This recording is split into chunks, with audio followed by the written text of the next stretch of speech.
주일입니다. 희망의 집에 관한 얘기를 하기 전에 오늘 성서 말씀을 함께 묵상해보고 싶습니다. 오늘 세례자 요한은 하느님 나라가 가까이 왔다라고 하며 회개하라고 촉구합니다. 하느님 나라는 하느님의 뜻이 실현되는 곳이죠. 정의와 사랑이 꽃피는 곳입니다. 예수님께서 우리에게 오심으로써 이미 하느님 나라가 이 땅에 시작이 됩니다. 예수님의 가르침을 실천하는 사람은 이미 그 하느님 나라의 그 정의와 평화의 가치를 이 땅에 실천하기 때문에 이 세상 안에서 이미 하느님 나라가 시작됐다는 것이죠. 그런데 하느님 나라를 받아들이기 위해서 우리가 회개하여야 한다라고 이야기합니다. 그 회개를 어떻게 하는 것일까? 오늘 이사야서에 그 힌트가 나와 있습니다. 늑대가 새끼 양과 함께 살고 표범이 새끼 염소와 함께 지내리라.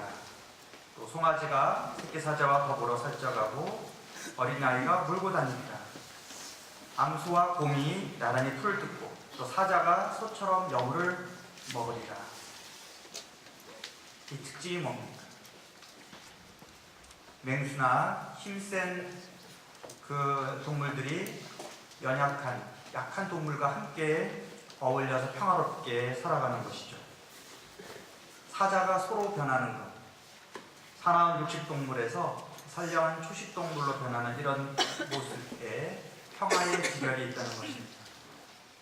이 세상이 정말 평화롭게 평화로운 곳이 되기 위해서는 이렇게 힘있는 자들, 뭔가 누리고 있는 사람들이 자기를 비우고 낮추는 그런 노력들이 필요하다는 것이죠. 예수님께서 우리에게 오신 것도 그런 모습이죠. 하느님 자신, 하느님과 똑같은 본질을 가지신 분이 우리의 인간의 모습으로, 정말 비천한 인간의 모습으로 자기를 낮추셔서 오셨다. 그것이 강생의 신비 아닙니까? 그래서 이 땅에 평화를 선포하신 것이죠. 우리는 알게 모르게 어떤 자기의 그 알량한 작은 힘을 과시하려고 약한 사람을 괴롭힌다든지 무시한다든지 그런 일들이 많이 일어나고 있습니다. 진정한 회개는 모든 사람들이 다 하느님의 자녀들이 동등한 존엄성을 지니고 있기에 서로 존중하면서 자신의 것을 비우고 낮추는 그런 모습에 있다는 것이고, 그것이 바로 예수님께서 우리에게 가르쳐주신 사랑의 모습입니다. 이제 오늘 제가 소개하려고 하는 희망의 집을 처음 시작하신 분들도 바로 이런 하느님 나라를 꿈꾸면서 예수 그리스도의 사랑과 자기 비움의 정신을 실천했던 그런 분들입니다. 희망의 집은 두 개의 사회복지 시설을 말합니다. 하나는 가난한 이들을 위한 무료 결핵 요양소이고, 또 하나는 빈민족 아동들을 위한 공부방입니다. 그리고 이 두 개의 시설을 시작하고 운영해온 희망의 집 후원회가 있습니다. 그 희망의 집의 배경과 역사를 간단히 소개해드리겠습니다. 지금부터 34년 전에 1979년에 용산 시장에 무료 급식소가 있었습니다. 그것이 우리 천주교의 어느 형제님이 시작하신 곳인데, 그곳에서 자원봉사 하시던 7분의 자매님이 우리 여성 평신도들이 거기서 이렇게 정말 어려운 처지에 있는 분들, 대개는 하루 벌어서 하루 살아가는 그런 일용직 노동자나 불황자들이 많이 오셨는데, 그분들이 상당수가 알코올 중독과 결핵에 걸려 있었어요. 그래서 그분들이 봉사를 하시면서 이분들의 우리가 밥만 주는 것으로 충분한가? 그들이 결핵을 고치고 재활할 수 있도록 우리가 뭔가 해야 되지 않는가, 이런 고민을 하기 시작한 것이죠. 그러면서 그분들이 이제 의기투합을 해서 뭔가 우리 하자. 그 중에 한 분이 경기도 그 양평군의 용문 근처에 땅을 갖고 있었습니다. 내가 이 땅을 내놓겠다. 다른 분들도 어느 정도 또 돈을 내서 한 10분 정도가 돈을 낸 것을 모아서 추가로 땅을 더 구입하고 작은 집을 지어서 그 무위탁 결핵 환자들을 위한 요양소가 이제 시작이 됐고, 그것이 바로 희망의 집입니다. 그런데 한번 생각을 해보십시오. 이처럼 무모한 일이 어디 있습니까? 그냥 평범한 평신도, 여성 평신도들이 자신의 그런 불황자들을 위해서 자신의 땅과 그 돈을 내어놓고 무료 결핵 위암소를 시작하겠다. 사실 엄두도 내기 힘든 일인데 그분들은 그것을 시작하신 것이죠. 그분들이 그렇게 시작하셨던 그 마음 안에는 정말 그리스도를 더 잘 따르고 싶은 열망이 있었을 것이고 또 성령의 이끄심이 있었으리라고 생각이 듭니다. 그래서 그동안 많은 어려움이 있었지만 34년 동안 희망의 집은 정말 가족의 두범 없이 절망 속에서 하루하루를 살던 이들에게 자활의 희망을 주는 그런 곳이 되어왔습니다. 이렇게 희망의 집이 다른 사회복지시설과 다른 특별한 성격을 지니고 있는 것이 교회기관이나 어떤 정부기관에서 시작한 것도 아니고 성직자나 수도자가 아니라 순전히 평신도들의 자발적인 애덕의 마음에서 시작되었다는 것입니다. 이렇게 평신도 여성들이 큰 일을 벌이니까 친분이 있던 신부님, 수녀님들이 그냥 가만히 앉아 있을 수가 없었겠죠. 그래서 이분들을 이제 도와주시기 시작했고, 그 중에 제가 지금 있는 그 가톨릭 대학교 해화동에 있는 신학교의 그 당시에 교수 신부님이었던 심상태 신부님, 지금 이제 문신열이신데 수원교구 소속이신데 이분이 적극적으로 나서기 시작하셨고, 따라서 그 신학생들도 교수 신부님을 도와서 희망의 집 후원 가족이 되었다고 합니다. 그래서 그 후원회도 모집하고 그 방학 때는 신학생들이 육문에 가서 노력 봉사도 하고 이렇게 하면서 초기에 희망의 집이 정착될 수 있었습니다. 저는 이제 제가 고등학생이었던 81년도에 예비 신학생 모임에서 이 용문 결핵요양원을 방문하게 되면서 제가 이제 인연을 맺게 됐는데 제가 그때 좀 눈에 띄었나 봐요. 심상태 신부님이 저를 기억하시고 제가 신학교에 들어간 다음에 부르셔서 희망의 집 후원 가족 신학생 모임에 참여하라고 하셔서 제가 그때부터 지금까지 이렇게 30몇 년 동안 이렇게 인연을 이어가고 있습니다. 지금 용문 결핵요양원에는 성가 소비녀의 수녀님 세 분이 상주하시면서 이제 환우들을 돌보시는데 많을 때는 한 25명, 현재는 한 10명 내외의 그 환우들의 건강과 생활을 돌보고 계시고 또 호흡기 질환 전문 의사 선생님이 또 이렇게 자원봉사로 매월 요양원을 방문해서 환우들을 치료해주고 계십니다. 뿐만 아니고 또 희망의 집을 떠나신 분들 중에도 또 자활할 수 있도록 재정적인 지원을 한다든지 또 공부를 원할 경우에는 학비도 지원을 해주고 있습니다. 그런데 이런 결핵 요양원은 정부에서 지원을 해주지 않습니다. 어떤 병원이 아니고 요양시설이기 때문에. 그래서 지난 34년 동안 정부의 어떤 공식적인 지원금도 없이 100% 민간 후원금으로 희망의 집이 운영되어 왔는데 98년 IMF 외환위기 때 그런 많은 이제 이런 사회복지시설의 후원자들이 경제가 어려우니까 이제 줄어들었고 또 최근에도 그런 경제적인 어려움 때문에 희망의 집에 매월 평균 한 200만 원 정도 적자가 나고 있습니다. 그래서 그런 부족한 거는 저희 같은 희망의 집을 돕는 신부님들이 이렇게 모금을 한다든지 아니면 바제를 열어서 또 물품을 비정받고 그래서 이렇게 충당을 하고 있습니다. 그런데 또 희망의 집에 최근에 또 다른 고민거리가 생겼습니다. 이런 사회복지시설에 최근에 소방법이 강화되면서 소방시설을 제대로 해야 되는데 희망의 집은 그런 소방시설이 제대로 되어 있지 않기 때문에 이제 법에 저촉이 돼서 불법 건물이 되었습니다. 그래서 최근에 한 1억 6천만 원 정도의 공사를 하게 됐는데 현재 한 1억 원 정도가 부족해서 이것을 갚아야 하는 처지에 있습니다. 그리고 또 두 번째 공급방은 1988년도에 시작했습니다. 희망의 집은 이런 신학생들이 또 돕다 보니까 신학생들과 친한 또 청년들이 와서 봉사를 하면서 우리도 어른들처럼 뭔가 좋은 일을 해야 되지 않는가. 그래서 그 당시에 빈민지역에 공급방들이 많지 않았던 시절에 우리가 이런 거를 해보면 어떨까. 그래서 두 명인 이제 내가 상주하면서 아이들 돌보기가 해서 시작이 됐죠.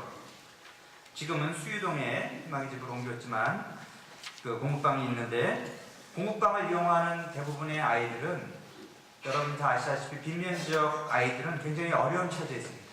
부모님이 안 계시거나 아니면 한부모 가정 내지는 조성 가정입니다. 할아버지 할머니가 돌보는 그런 가정.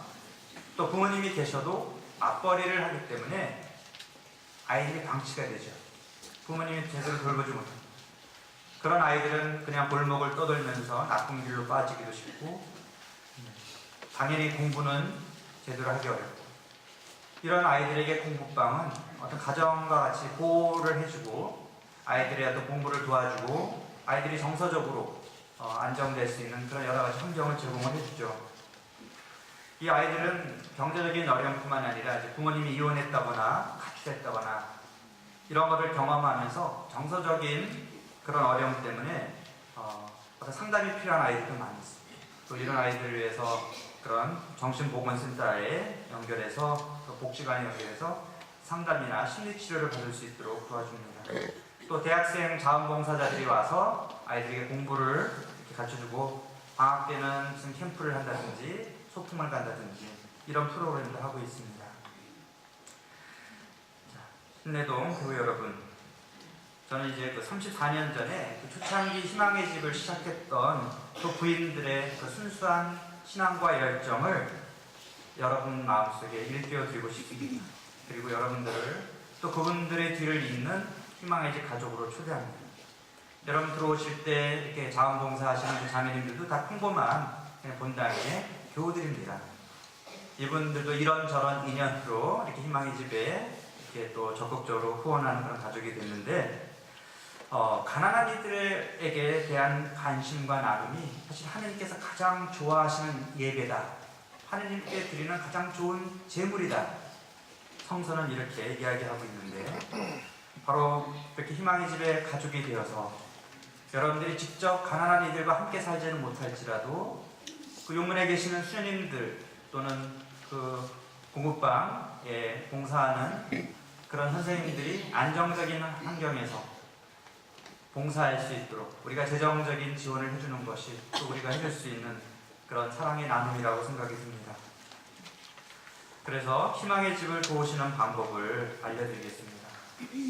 먼저 여러분들이 주보에 띄어져 있는 희망의 집 이렇게 후원 약정서라는 유인물을 잠깐 꺼내주십시오. 사실 이런 사회복지 기관은 일시적으로 돈 얼마 이렇게 주는 것도 감사하지만 그것보다는 정기적으로 매달 한 10,000원씩이라도 1년, 2년 뭐 그 이상으로 지속적으로 후원해 주시는 것이 더 큰 도움이 됩니다. 물론 여러분들 지금 도와주시는 데 많죠. 제가 아침에 보니까 어떤 자매는 한 30군데 하고 있습니다. 그래서 이제 저도 이렇게 희망의 집을 도와달라고 요청하니까 다른 데서 이렇게 도와달라 그러면 저도 거절을 못해서 뭐 10,000원, 20,000원 이렇게 후원하는 곳이 지금 한 15, 6군데 이렇게 늘었습니다. 그런데 저는 이제 자동 이체를 해놓기 때문에 알아서 은행에서 이렇게 빠져나가니까 신경을 안 쓰는데, 저는 그냥 제가 망하지 않는 한 그냥 계속 놔둘 생각이에요. 처음에 그걸 도와줄까 말까 좀 부담이 느껴지지만, 그래, 이것이 또 하나님께서 나에게 주신 어떤 선행을 할 수 있는 기회다, 이런 마음으로. 또 내가 뭐 한 달에 뭐 10,000원 안 써도 내가 뭐 살아가는 데 지장은 없으니까 이렇게 해서 하니까 큰 문제도 없고 또 돈이 더 많이 생기는 것 같아요. 꽁돈이 제가 이렇게 좋은 일을 하면. 그래서 여러분들이 비록 많은 여러 군데 하고 계시겠지만 부담이 안 가는 선에서 정기 후원자가 되어주십시오. 적어도 1년, 그 이상이면 좋고요. 그래서 여러분들이 여기 이름이랑 그 연락처, 전화번호 적어주시고 월 얼마 몇 년 동안 하겠다 이렇게 적어주시면 좋겠습니다. 그리고 이렇게 그 밑에 보시면 대략요양원과 공부방에 대한 소개가 있고 후원 계좌 번호가 있습니다. 여기 기업은행 번호만 잘못된 거고 다른 거는 다 맞습니다. 그래서 여러분들이 거래하시는 은행에 가셔서 내가 여기에 희망의 여기에 정기 매달 얼마씩 자동으로 이체하겠습니다 라고 이렇게 해주시면 자동으로 이제 매달 얼마씩 이렇게 빠져나가게 되죠. 우리가 그냥 일일이 매달 이렇게 어디에 돈을 내려고 그러면 잊어버리기도 하고 귀찮기도 하는데 그렇게 하면 좋습니다. 10,000원의 천사 뭐 이런 것들이 많이 있죠. 여러분들 내가 혼자 내는 돈은 얼마 안 되지만 만약에 1억 원이다 그러면 내가 10,000원씩 내는 게 별거 아닌 것 같지만 10달이면 10만 원이죠. 그거를 300명이 그렇게 내면 3천만 원이 되고 3년 동안 하면 그게 거의 1억이 됩니다. 1년 하면 1억이 넘는 돈이죠. 내 돈 10,000원이 1억이 될 수 있습니다. 그래서 여러분들이 작은 액수지만 정기적으로 꾸준하게 지원을 해주시면 이런 사회복지기관 어려운 처지에 있는 분들에게 큰 도움이 될 것입니다. 네, 다음 주가 자선주일입니다.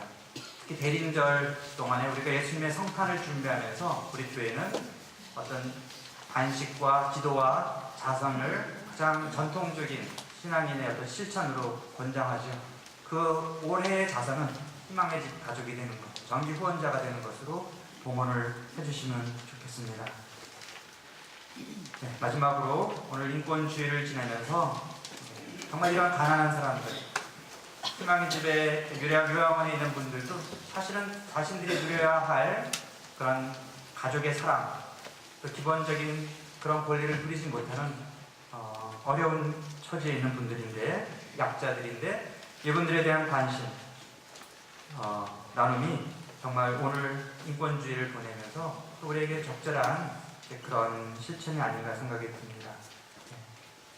여러분 스스로도 또 자신이 지닌 존엄성, 인간의 존엄성을 인식하면서 하느님을 닮은 존재로서 기쁘게 존엄하게 살아갈 수 있도록 또 다짐하면서 오늘 미사 중에 함께 기도합시다. 잠시 묵상하시겠습니다.